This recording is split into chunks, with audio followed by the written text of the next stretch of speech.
యాకోబులో దోషం లేదు, ఇశ్రాయేలు ఏం లేదంట, వంకరతనం లేదంట. విశ్వాస జీవితంలో దేవుని బిడ్డారు. యాకోబు దేవుడు తోడుగా ఉండాలా?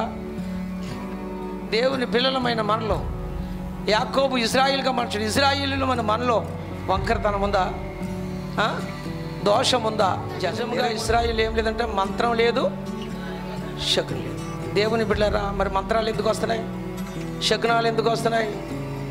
క్రైస్తవ జనాంగమా, మంత్రాలు ఎందుకు క్రియ చేస్తున్నాయి మీలో? శకునాలు ఎందుకు క్రైస్తవులు క్రియ చేస్తున్నాయి? శకునాలు ఎందుకు చూస్తున్నారు? మంచి రోజులు ఎందుకు చూస్తున్నారు? ఎదురులు ఎందుకు చూస్తున్నారు? ఎందుకు ప్రాముఖ్యత ఇస్తున్నారు వాటికి? ఇశ్రాయేలులో వంకరతనం లేదు, ఇశ్రాయేలులో దోషం లేదు, ఇశ్రాయేలులో మంత్రం లేదు, ఇశ్రాయేలులో శకునము లేదు. మంత్రాలు శకునాలు అవి అన్యులకు సంబంధించినవి, అవి అన్యులకు సంబంధించినవి. బైబిల్లో రాయబడింది దినవృత్తాంతాల గ్రంథంలో.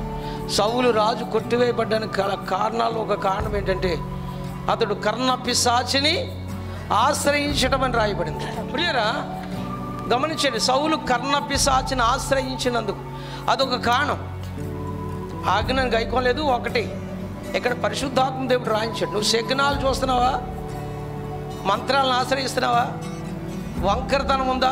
దోషం ఉందా? జాగ్రత్త. ఇజ్రాయేల్లో ఇవి లేవు.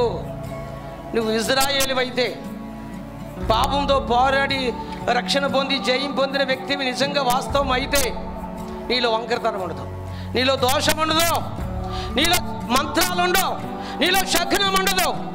నీలో మంత్రాలు శకునాలు ఉన్నాయి, వంకరతనం ఉందంటే నువ్వు మారు మనసు పొందిన వ్యక్తివి కాదు, నువ్వు ఇజ్రాయేలు సంబంధించిన వ్యక్తివి కాదు, సాధారణ సంబంధమైన వ్యక్తివి.